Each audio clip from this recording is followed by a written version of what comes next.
Welcome back, folks, to Investor Diaries. In this video, we will speak about a company that has had a hugely controversial past. In fact, it was controversial before it went public, and it is still controversial after it went public in 2020. The company we are speaking about is Palantir. It trades on the New York Stock Exchange under the ticker symbol PLTR, and we will speak all about Palantir buying gold bars and all of the recent news surrounding it in this video.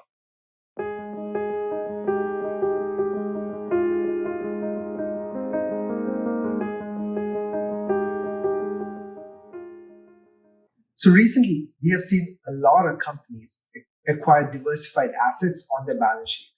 For example, Apple is holding billions of dollars in cash in the balance sheet. Tesla is holding bitcoins in the balance sheet. And now Palantir is buying physical gold bars, not just gold ETFs, but physical gold bars. Yeah, so Nitish, it just kind of seems like a new trend that is emerging in these companies, which was unheard of earlier. Yeah, exactly. I think a lot of companies are focusing on having diversified assets on their balance sheet to prepare for different events. So let's try to understand why is even Palantir doing this. In a recent statement, Palantir said that they are actually preparing for a black swan event, something that hasn't occurred in the past 30 to 40 years. The company has actually spent more than $50 million recently on gold. And that's actually part of a very, very unusual investment strategy that a company which is focused on data analysis is actually investing in gold bars. The investment strategy of Palantir right now as to where it's spending its money, it includes startups. It also includes blank check companies and possibly bitcoins. Previously, we had heard Palantir say that it would accept bitcoins as a form of payment. And now they've actually added physical gold bars. So after completing a direct listing and debuting on the New York Stock Exchange in September 2020, Palantir is today debt-free. The company's finance chief, Dave Glazer, told analysts on a conference call a few weeks ago that the revenue has accelerated for 2 consecutive quarters and with 20 new customers joining in the second fiscal quarter. So this is a very important move that the company has paid all its debt and is now debt-free. It's a very unique move for a publicly listed company to carry no debt on the balance sheet. Yeah, absolutely. Because we hear companies time in and time again emphasize the concept of leverage. And here we see that the company is debt-free. Now, it's possible that after this gold investment, Palantir might actually expand into cryptocurrencies. In fact, in a recent conference call in the month of May, Glazer was actually asked if the company could have Bitcoin or other cryptocurrencies in its balance sheet. He actually said that the short answer is yes, they're thinking about it, and that is something that they have discussed internally. So now what does this move indicate? At the outset, buying gold seemed to be a hedge against inflation. And now let's understand a little deeper in what happens during inflation. What is money now? Money or cash is nothing but a store of value. So in the inflation scenario, as we talked about earlier, if there is an abundance of cash, it is going to depreciate its value. So a physical commodity like gold might seem a good store of value than cash or currency.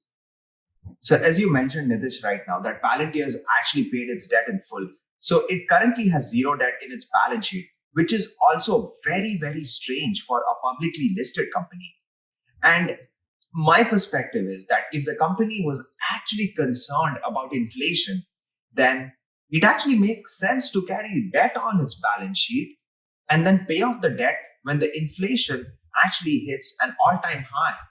That's right. So the first scenario of Palantir buying gold looks like it's preparing for inflation. And the second scenario that Abhi talked about company paying the debt in full, it looks like the company is preparing for a deflation scenario. Now, if you take both instances into account, it looks like the company is trying to hedge against both the possible scenarios, inflation and deflation. And now going back to our earlier point or the earlier comment that the company made in the analyst call, the company is preparing for a black swan event. And we don't know what it is. It looks like the company is preparing for all sorts of possibilities. Palantir provides a lot of data analytics services to a lot of federal agencies as well. So now the speculation is also rife that the company may have insider information to what this black swan event could actually be. Now, we at Investor Diaries do not believe it is true. We do not think Palantir is privy to some sort of insider information. There are specific rules around what data a company can access and what they cannot. Now, to address the speculation, we need to understand what is truly a black swan event. A black swan event is an unknown event. It is an event that no one can predict, but only can prepare for. So without a doubt, Palantir employs some of the smartest people in the tech industry. In fact, they go to the extent of actually calling themselves creative artists, whereas they call others in the Silicon Valley as simply factory lines. So it's quite possible that there might be some patterns or insights that the employees might have themselves observed, which has led the management to this unique investment strategy. Right. And it's a key point that you mentioned. They moved out of Silicon Valley and they're now located in Denver, Colorado, just to uniquely differentiate themselves from the rest of Silicon Valley. And a side note here, if you're more curious to know about the Black Swan event, I totally recommend a book I recently finished called Black Swan by Nassim Nicholas Taleb. Now let's take a look at their Q2 results. Aside from the gold purchases and the unique investment strategy, business results remain very strong. Total revenues grew 49% from the prior year, with commercial revenue alone growing 90%. Cash flow from operations was $23 million, which represented a 6% margin. Adjusted free cash flow was $50 million, which was 13% margin. Additionally, adjusted earnings per share was 4 cents during the quarter. However, GAAP EPS was a loss of 7 cents when you include the stock compensation. So what has Palantir been doing recently? In fact, in the last quarter, it closed 62 deals with a value of $1 million or more. And 21 of those 62 deals actually had a value of $10 million or more. Full year 2021 guidance was raised to an expected adjusted cash flow of more than $300 million. That's a significant increase from its prior guidance of $150 million. The company continues to expect long-term revenue growth of 30% or greater through 2025. Now to conclude, should you, as an investor, buy Palantir stock? Yes, like we said before, it is a great company with a lot of great smart people. And it is solving a unique problem a lot of companies are experiencing and helping them gather insights from the data that the companies have been gathering. The company, Palantir, has grown a lot since its IPO and is growing roughly about 30% year on year. The stock is a little expensive, but if it ever dips below $20, we recommend that you all go and get some.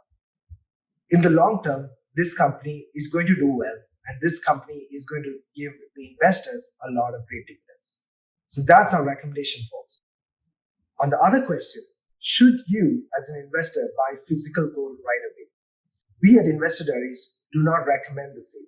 However, it might be a good idea to get some exposure to gold as a commodity, perhaps using gold ETFs or maybe investing in gold mining companies like Barrick Gold. Thank you for tuning in. Please let us know if you believe that investing in gold is a great strategy for your portfolio in the comment section below. And as always, we'll see you in the next video. Thank you. Thanks, everyone.